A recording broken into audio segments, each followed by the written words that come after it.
Bismillahirrahmanirrahim. Assalamualaikum warahmatullahi wabarakatuh. Alhamdulillah. Alhamdulillahilladzi nahmaduhu wa nasta'inuhu wa nastaghfiruh. Wa na'udzu billahi min syururi anfusina wa min sayyiati a'malina. Man yahdihillahu fala mudilla lahu wa man yudlilhu fala hadiya lahu. Asyhadu an la ilaha illallah wahdahu la syarika lah. Wa asyhadu anna Muhammadan abduhu wa rasuluh la nabiyya wa la rasulahu ba'dah. Qala Allah ta'ala fi kitabil karim ba'da a'udzu billahi minasyaitonir rajim. Bismillahirrahmanirrahim. Ya ayyuhalladzina amanu taqullaha haqqa tuqatih wa la tamutunna illa wa antum muslimun. Wa qala ya ayyuhalladzina amanu taqullaha wa qulu qawlan sadida yuslih lakum a'malakum wa yaghfir lakum dhunubakum wa may yuti'illaha wa rasulahu faqad faza fawzan 'azima.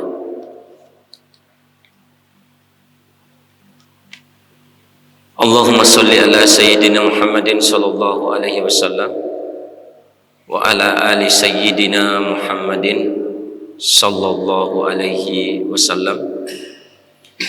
Allahumma rabbana zidna ilman warzuqna fahman. Allahumma inna nas'aluka ilman nafi'an wa na'udzu bika min ilmin la yanfa'. Jemaah salat maghrib yang mudah-mudahan Allah rahmati, alhamdulillah. Sebuah kalimat yang dengannya kita mengagungkan Allah Subhanahu wa taala. Alhamdulillah, dengan kita mengucapkannya berarti kita termasuk di antara hamba Allah yang mensyukuri seluruh nikmat yang telah Allah karuniakan kepada kita. Alhamdulillah, sebuah kalimat yang menyadarkan kita. Dengan kita mengucapkannya sadar bahwa kita adalah makhluk yang lemah, makhluk yang dilahirkan dalam keadaan tidak memakai apa-apa, hanya diselimuti dengan kain selimut, dan juga kita dalam keadaan menangis ketika kita dilahirkan. Begitu juga ketika kita meninggalkan dunia ini dalam keadaan tidak memiliki apa-apa, hanya 3 helai kain kafan, dan ketika kita meninggalkan dunia kita akan ditangisi. Alhamdulillah, merupakan sebuah kalimat, sebuah kata yang kalau kita ucapkan menambah iman dan takwa kita kepada Allah Subhanahu wa taala. Sebuah kata yang kalau kita ucapkan, alhamdulillah, kita merasakan betapa Allah yang telah menciptakan kita, yang memiliki dan menguasai dan mengatur langit dan bumi beserta isinya. Sadar bahwa Allah adalah yang menghidupkan dan mematikan kita. Kalimat alhamdulillah, kita mensyukuri setiap kenikmatan yang Allah berikan, yang dengan kalimat tersebut kita bisa hadir di masjid ini. Alhamdulillah, bersyukur kepada Allah Subhanahu wa taala yang telah memberikan nikmat yang sungguh sangat luar biasa. Dihadirkannya oleh Allah kita di masjid ini pertanda bahwa Allah cinta kepada kita.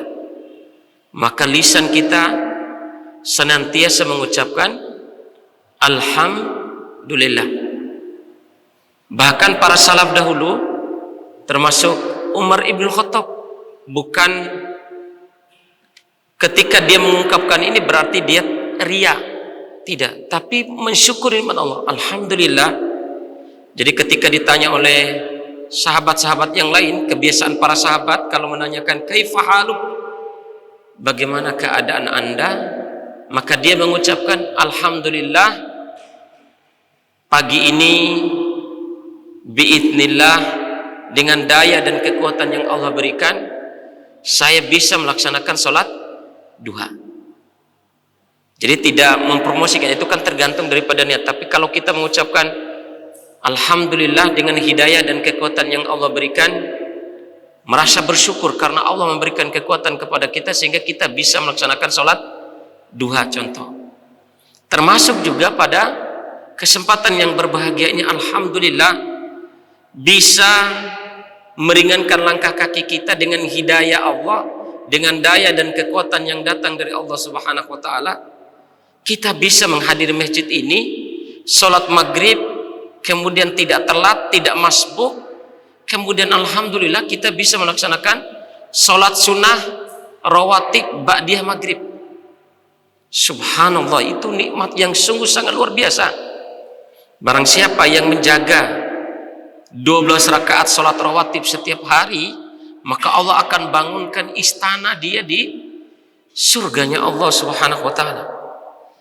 Kalau kita pikirkan istana, ibaratkan istana itu, kalau kita bangun istana di dunia ini harus berapa miliar gitu, sehingga bisa terbangun istana itu. Ikhwanu fiddin wassalamualaikum. Kalau kita sebagai orang mukmin, orang yang beriman, maka target kita adalah akhirat. Ujung kehidupan kita adalah kematian. Maka bagaimana orang mukmin ini agendanya itu adalah akhirat. Agendanya itu adalah akhirat. Jadi dia menunggangi dunia itu untuk kebutuhan akhirat dia. Salawat dan taslim kita sampaikan kepada junjungan Nabi besar kita Muhammad sallallahu alaihi wasallam, kepada para sahabatnya, kepada para tabi'in, dan kepada orang-orang yang senantiasa istiqomah di atas mengikuti jejak dan perjuangan beliau sampai akhir zaman nanti. Subhanallah, Nabi sallallahu alaihi wasallam, masya Allah, seorang nabi ketika dipegang oleh malaikat Jibril untuk menerima wahyu pertama, kemudian ketika dia balik karena ketakutannya tersebut, dia melihat di atas langit, ternyata seluruh penjuru langit ini sudah dipenuhi oleh sayapnya malaikat Jibril. Saking besarnya Jibril yang sebelumnya Nabi kita Sayyiduna Muhammad SAW tidak pernah melihat sosok makhluk yang luar biasa besarnya seperti itu. Ya, sehingga membuat Nabi SAW merasakan ketakutan yang dahsyat, merasakan ketakutan yang luar biasa dengan sosok malaikat itu. Nah, apalagi dengan Allah Subhanahu wa taala. Subhanallah, apalagi dengan Allah Subhanahu wa taala. Jemaah salat maghrib yang mudah-mudahan Allah rahmati, alhamdulillah, insyaallah pada kesempatan yang berbahagia ini masih membahas kaitan dengan al-imanu yazidu wa yanqus. Iman kita ini bertambah dengan ketaatan dan berkurang dengan kemaksiatan. Jemaah sekalian yang mudah-mudahan Allah rahmati, Nabi Musa karena saking penasaran, karena selama ini Nabi Musa hanya berdialog artinya turunnya wahyu itu dilewat malaikat Jibril, jadi tidak bertemu Allah langsung. Saking penasarannya Nabi Musa ingin sekali bertemu atau ingin sekali melihat wajahnya Allah Subhanahu wa taala. Bagaimana wujudnya Allah Subhanahu wa taala? Rabbi arini an andur ilaik. Permintaan Nabi Musa ketika menerima wahyu di Gunung Tursina selama 40 hari, di hari ke-37 dia memohon kepada Allah Subhanahu wa taala, Rabbi arini an andur ilaik. Ya Allah, saya ingin melihat wajahmu gitu. Bagaimana sih bentuk wujudmu, kekuasaanmu itu kayak apa? Maka Allah Subhanahu wa taala berfirman, sesungguhnya engkau tidak mampu melihat wujudku.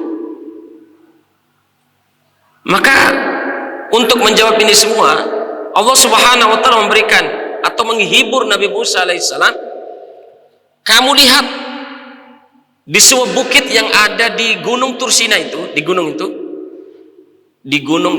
dekat Gunung Tursina itu gunung-gunungnya yang batunya batu keras gitu, sampai diibaratkan dalam kerasnya itu lebih keras sebagaimana kerasnya besi. Dan kalau diambil batu gunung yang ada di sekitar Gunung Tursina itu meskipun kecil tapi beratnya luar biasa, saking padatnya gunung itu gitu, saking kokohnya dan kuatnya gunung itu. Maka Allah menyarankan kepada Nabi Musa, kalau kamu benar-benar ingin melihat wajahku, lihatlah di sekitar bukit-bukit yang ada di Gunung Tursina. Maka diperhatikan oleh Nabi Musa ketika Allah Subhanahu wa taala berkeinginan ingin untuk turun ke bumi itu, tiba-tiba bukit-bukit dan gunung-gunung yang ada di sekitar Gunung Tursina itu berkeping-keping pecahnya, pecah berkeping-keping karena tidak sanggup menanggung beban dan besarnya Allah Subhanahu wa taala. Tidak mampu dan tidak sanggup. Gunung yang begitu besar dan kokoh dan begitu tebal dan begitu berisi itu tidak sanggup untuk menerima beban Allah Subhanahu wa taala, tidak sanggup menerima Allah Subhanahu, karena saking besar dan maha agungnya Allah Subhanahu wa taala. Kenapa kita ini tidak bisa melihat Allah Subhanahu wa taala? Allah uji kita ini sehingga kita tidak bisa melihat Allah. Ketahuilah Allah itu maha besar, yang kalau kita melihat Allah Subhanahu wa taala di dunia ini mungkin kita akan mati. Nabi Musa saja baru melihat gunung yang pecah begitu saja sudah pingsannya luar biasa. Yang kalau Nabi Musa itu memukul malaikat itu sampai buta salah satu mata daripada malaikat itu, malaikatul maut, karena saking kuatnya Nabi Musa itu. Karena saking kuatnya Nabi Musa, fisiknya Nabi Musa itu luar biasa. Tapi ketika melihat bagaimana bukit dan gunung yang ada di sekitar Gunung Tursina itu pecah berkeping-keping karena takutnya, karena besarnya, tidak sanggup menerima beban Allah Subhanahu wa taala, sehingga pecah berkeping-keping dan Nabi Musa pingsan melihat itu, kejadian itu. Maka ketika itu amantu billah, saya benar-benar yakin akan engkau ya Allah. Itu Nabi Musa, Masya Allah. Jemaah sekalian yang mudah-mudahan Allah rahmati, kalau Allah Subhanahu wa taala besarnya seperti itu sampai gunung-gunung tidak sanggup untuk menerima beban Allah Subhanahu wa taala, kokohnya gunung luar biasanya seperti itu, yang kalau kita ingin menggali gunung yang tebal, gunung yang besar itu harus pakai alat yang canggih untuk meratakannya, karena saking kuat, karena saking kokohnya, sampai pecah berkeping-keping karena tidak sanggup menerima bebannya Allah Subhanahu wa taala. Bagaimana dengan kita? Bagaimana dengan kita? Kenapa kita bahas supaya nanti kita faham betul, jemaah sekalian yang mudah-mudahan Allah rahmati. Ketika kita beribadah kepada Allah, itu motivasinya karena iman. Motivasinya karena iman.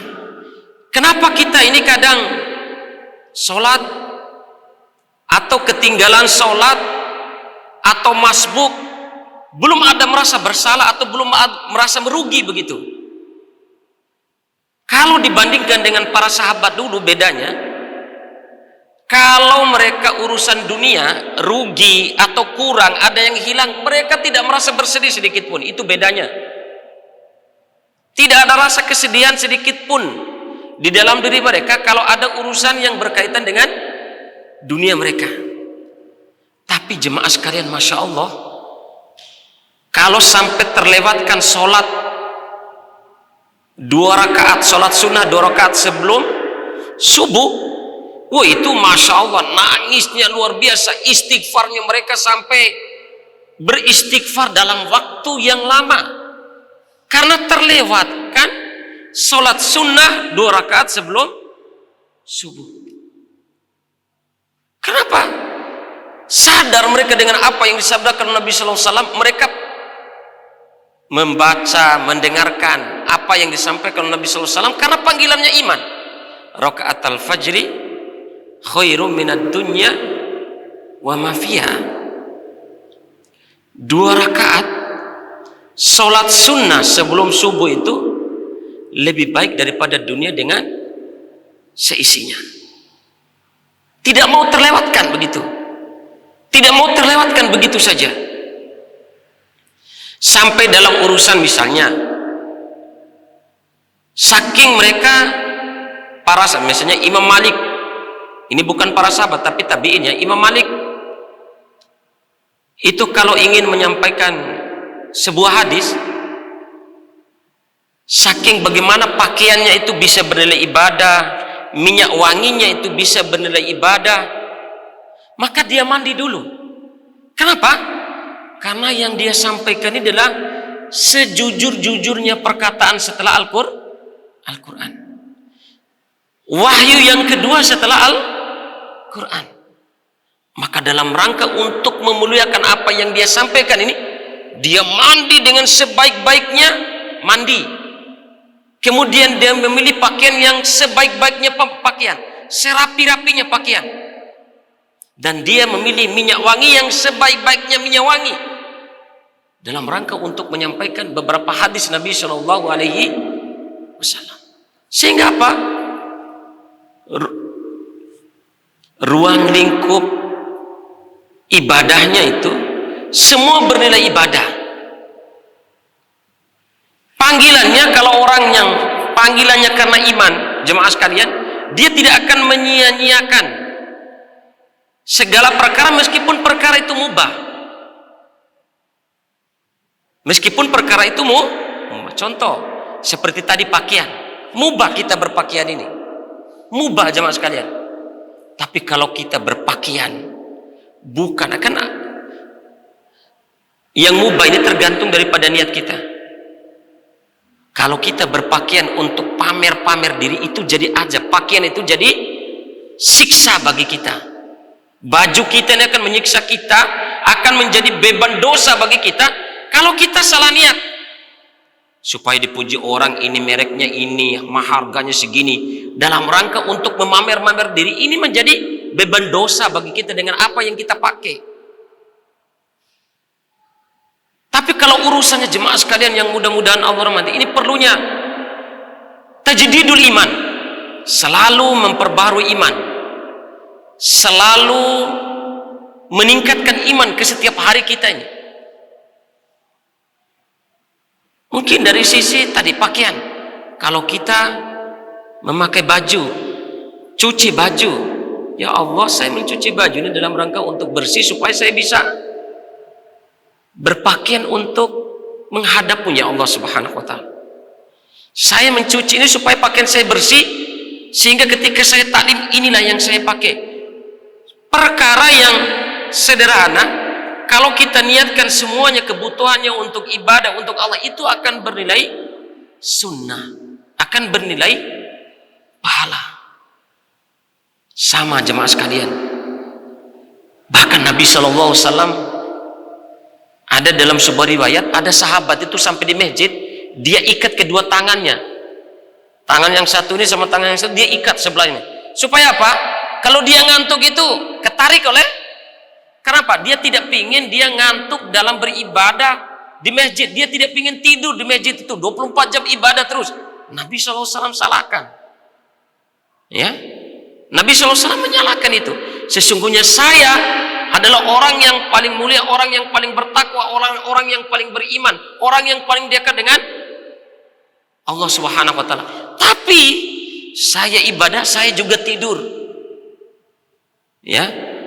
Saya makan, juga saya berpuasa. Disalahkan. Maknanya tidur itu mubah. Tidur ini mubah jamaah sekalian. Tapi kalau kita niatkan dengan tidur kita ini hanya untuk mengistirahatkan jasad kita, karena memang badan ini harus butuh istirahat. Ya Allah, saya istirahat ini dalam rangka untuk supaya nanti badan saya dengan tidur ini bisa fit kembali, bisa terisi tenaga ini supaya bisa beribadah lagi kepada Engkau. Subhanallah, semuanya akan bermuara kepada catatan pahala di sisi Allah Subhanahu wa taala. Nah, ini sehingga jemaah sekalian yang mudah-mudahan Allah rahmati, sama sebenarnya sering saya sampaikan, biasakan kita semua ini dari perkara-perkara sekecil apapun iringi selalu dengan muqarabatullah, selalu merasa diawasi oleh Allah, sehingga kita juga selalu merasa Allah selalu mengawasi kita. Hayyun qayyum, Allah itu maha hidup, qayyum, maha mengawasi, maha menjaga. La ta'khudhuhu sinatu wala naum. Saking kita ini diawasi oleh Allah, Allah tidak pernah ngantuk, tidak pernah tidur. Maka karena begini jemaah sekalian, kita ini diciptakan al-ammaru bis-su. Sekali lagi nasihat untuk saya pribadi dan antum sekalian, jemaah sekalian, kita ini manusia ini untuk menuju kepada kebaikan itu susah, karena kita ini cenderung mengisi waktu, aktivitas dan kegiatan kita ini paling minimal itu ya yang sia-sia. Contoh, yang sia-sia itu maksudnya tidak mendatangkan dosa, tidak mendatangkan pahala. Sia-sia. Atau yang paling berat adalah dosa. Jiwa kita ini cenderungnya ke situ, nafsu kita ini. Sudah nafsu ini condong kepada sesuatu yang sia-sia, sesuatu yang tidak bermanfaat, kemudian condong kepada sesuatu yang buruk, sesuatu yang jahat. Ditambah lagi syaitan, la'aqudanna lahum siratakal mustaqim. Sumpahnya iblis, saya benar-benar akan duduk di depan mereka, keturunan Adam, orang-orang mukmin, orang-orang Islam, supaya mereka terhalangi dari jalan Allah Subhanahu wa taala yang lurus. Ya. Maka jemaah sekalian yang mudah-mudahan Allah rahmati, karena Allah tidak pernah tidur, tidak pernah ngantuk, kemudian maha mengawasi dan maha hidup. Dia yang telah menciptakan kita, dialah Allah yang telah mematikan kita, dia yang akan memusnahkan alam semesta ini, memantau kita ini. Ayo, di mana hambaku yang mengeluh kepadaku? Di mana hambaku yang mengadu kepadaku? Di mana hambaku yang meminta kepadaku? Di mana hambaku yang mengadu kepadaku tentang permasalahan apa saja yang mereka hadapi? Tidak, bayangkan, tidak pernah tidur. Kita mengangkat tangan kita, ya Allah, Allah sudah lebih dekat kepada kita. Allah sudah luar biasa begitu. Makanya jemaah sekalian, maka contoh perkara sederhana supaya kita ini selalu, karena berbicara masalah meningkatkan iman, saya meningkatkan iman dan berkurangnya iman. Permasalahan yang sepele kesehatan, tadi kesehatan kita kaitan dengan pakaian, makan, tergantung daripada niat. Saya sampaikan, kalau kita selalu merasa seperti itu jemaah sekalian, berarti kita selalu merasa dekat dengan Allah. Karena apa yang kita niatkan itu untuk Allah. Kebiasaan kita keluar masuk rumah itu hampir berapa kali coba? Masuk keluar rumah ini. Saya berbicara masuk, keluar masuk rumah, keluar masuk rumah. Subhanallah. Kalau kita keluar rumah tanpa dimulai dengan doa, sia-sialah waktu ketika kita keluar rumah itu. Sia-sia begitu saja waktu itu. Sia-sia begitu saja apa yang kita kerjakan. Artinya maknanya kan tetap kita lalui, apakah kita mulai doa atau tidak, tetap kan keluar masuk rumah, begitu maksud saya.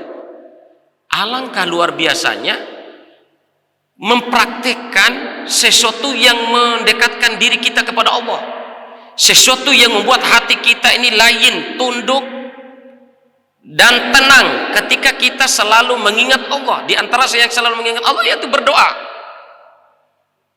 Coba, subhanallah, keluar rumah diajarkan bismillahi tawakkaltu ala Allah la haula wala quwwata illa billah. Itu doa yang kalau kita ucapkan itu dengan khusyuk, dengan penuh keikhlasan, bedakan bagaimana rasanya nikmatnya hati ini. Ketika kita mulai dengan bismillah tawakkaltu ala Allah la haula wala quwwata illa billah ketika keluar rumah. Mananya apa? Ketika kita membaca doa itu sudah berapa pahala yang malaikat catat kebaikan dari ucapan itu. Contoh misalnya hadis Nabi sallallahu alaihi wasallam yang diriwayatkan Imam Abu Dawud, "Man qala marratan wahidatan fis sabah wa fil masa, ya Rabbi lakal hamdu kama yanbaghi li jalali wajhika wa 'azimi sultanik." Satu ucapan itu, satu kali pada waktu habis subuh, satu kali pada waktu habis sholat asar. Kalimat ini, ya Rabbi lakal hamdu kama yanbaghi li jalali wajhika wa 'azimi sultanik. Malaikat pencatat kebaikan ini bingung. Kalimat yang sederhana itu, kalimat yang singkat yang saya sampaikan tadi, ya Rabbi lakal hamdu kama yanbaghi li jalali wajhika wa 'azimi sultanik. Malaikat pencatat kebaikan lapor kepada, ya Allah, apa yang diucapkan oleh fulan tadi, ya Rabbi lakal hamdu kama yanbaghi li jalali wajhika, satu kali buku catatan ini tidak mampu untuk memuat karena saking besarnya pahala ucapan yang diucapkan lamba ini. Subhanallah wa bihamdihi. Kalau kita mencari dunia, ya, sehari itu berapa keuntungannya? Apakah pasti disanggupi oleh bank itu untuk mencatat ini tabungannya, ini kita catat, ini keuntungannya, ini modal, mampu kita. Tapi satu kalimat yang ringkas yang tidak sampai 1 menit, ya Rabbi lakal hamdu yanbaghi li jalali wajhika wa 'azimi sultanik, malaikat tidak mampu untuk mencatat di dalam buku catatannya saking besarnya pahala ini. Ini maksud saya dan nasihat untuk pribadi saya dan antum sekalian. Masya Allah, biasakan ini, membiasakan ini. Nggak usah berbicara bacaan Al-Quran, mulai dari hal-hal yang kecil tadi. Apa? Keluar rumah, bismillahi tawakkaltu ala Allah la haula. Itu sehari kita keluar berapa? Sehari kita keluar rumah itu berapa? Hitung saja pahalanya. Kalau itu, jangankan keluar dalam waktu lama, doa ini antum keluar dari rumah hanya untuk membersihkan halaman rumah, baca doa itu, baca. Yang penting keluar rumah. Sudah berapa coba? Tabungan pahala ini maksud saya. Karena dambaan kita ini adalah akhir. Karena apa jemaah sekalian? Kalau hal-hal seperti ini, sekecil ini kita kerjakan, kita istiqomah, kita komitmen, kita menjaga dan merawatnya, seterusnya, rasakan bagaimana nikmatnya iman, ketenangan dalam kepikiran, ketenangan dalam rumah tangga, ketenangan dalam sebuah masalah yang kita kerjakan. Karena apa? Apa yang kita ucapkan itu adalah doa yang membuat kita selalu muraqabah dengan Allah, selalu dekat dengan Allah. Mulai dari hal-hal yang kecil. Sama, barang siapa yang membaca doa ketika masuk rumah, bismillahi walajna wa bismillahi kharajna wa ala rabbina tawakkalna. Subhanallah, bismillahi walajna, dengan namamu ya Allah kami masuk rumah ini. Wa bismillahi kharajna, dan dengan namamu ya Allah kami keluar rumah tadi. Wa ala rabbina tawakkalna, dan kepada Rob kami bertawakal.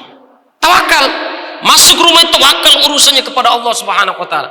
Maka kalau seorang hamba, dalam hadis yang diriwayatkan oleh Imam At-Tirmidzi yang disahihkan Imam Nasiruddin Albani, banyak teks hadis ini yang mengatakan yaqulu syaitanu ba'duhum ba'dhu. Setan yang satu berkata kepada setan yang lain, sudah tidak ada jatah bagi kita untuk mengganggu hamba itu yang mengucapkan doa itu ketika dia masuk ke rumah.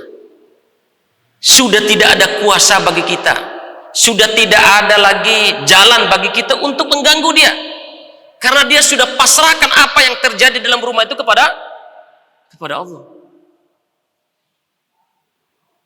Sehingga apa jemaah sekalian, urusan rumah tangga, urusan apa saja, kaitan dengan apa saja, itu akan terasa tentram dan nyaman ketika kita ini melakukan hal-hal seperti itu.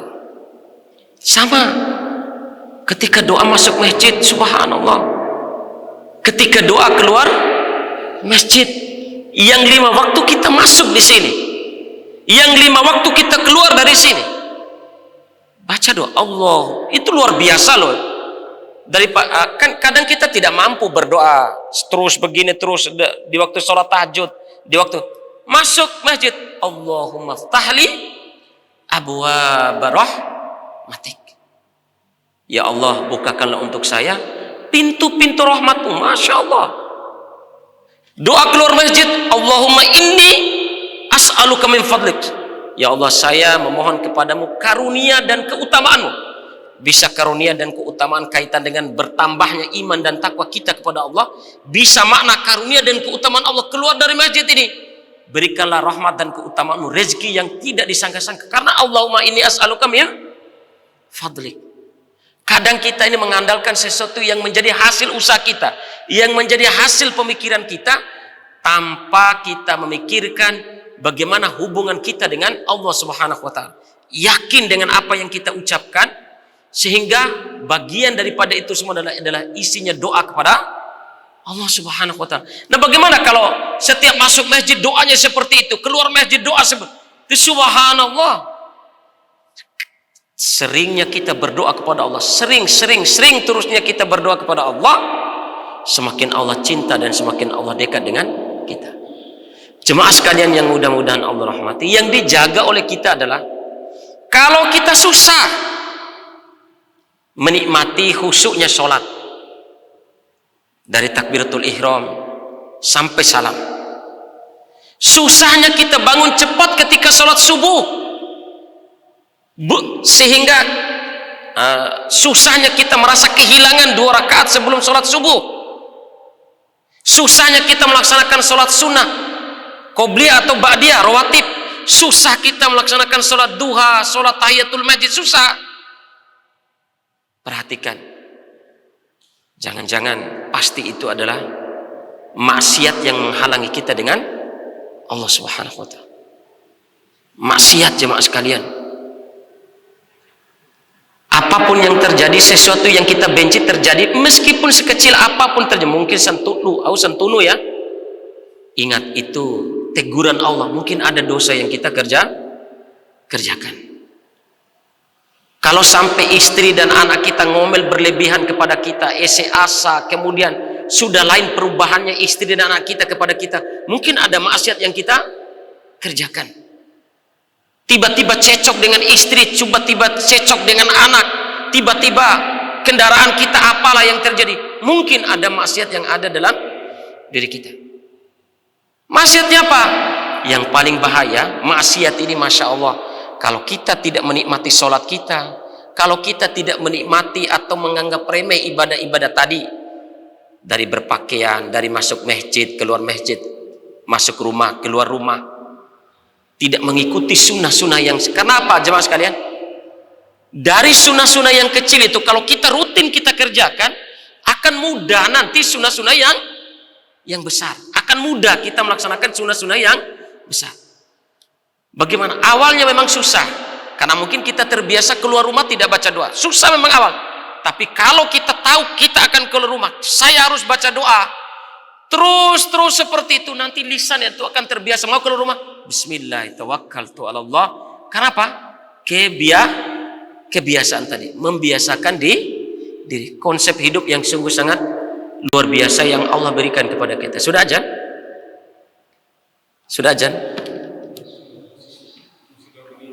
Masih 2 menit ya. Ini jemaah sekalian yang mudah-mudahan Allah sudah ya. Mudah-mudahan apa yang saya sampaikan ini bermanfaat untuk kita.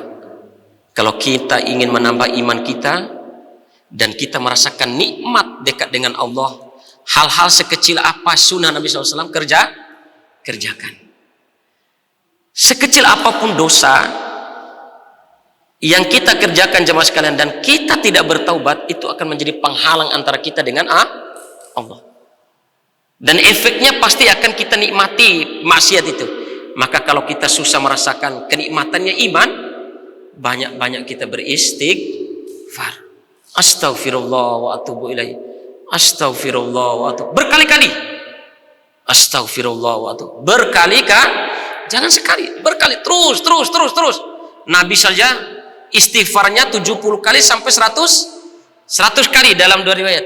Nabi SAW kalau lagi bermajelis ini, lagi duduk-duduk dengan para sahabat yang lain, itu dia beristighfar dulu sebelum bangun dari duduknya. Ketika kumpul dengan para sahabat itu bisa sampai 50 kali dia beristighfar. Jadi habis majelis kumpul-kumpul dengan sahabatnya itu dia istighfar dulu. Astagfirullah wa atubu sampai 50 kali. Subhanallah. Itu Nabi yang mulia, Nabi Sayyiduna Muhammad SAW. Dan apalagi kita, seharusnya kita lebih daripada itu. Amin ya rabbal alamin. Ini saja yang bisa Mada sampaikan. Mudah-mudahan bermanfaat terutama kepada pribadi Mada dan antum sekalian. Wa akhiru da'wati Allahumma sholli ala sayyidina Muhammadin sallallahu alaihi wasallam wa ala ali sayyidina Muhammadin sallallahu alaihi wasallam. Subhanaka Allahumma wa bihamdika asyhadu an la ilaha illa anta astaghfiruka wa atubu ilaik. Subhana rabbika rabbil izzati amma yasifun wa salamun alal mursalin walhamdulillahi rabbil alamin. Wassalamualaikum warahmatullahi wabarakatuh.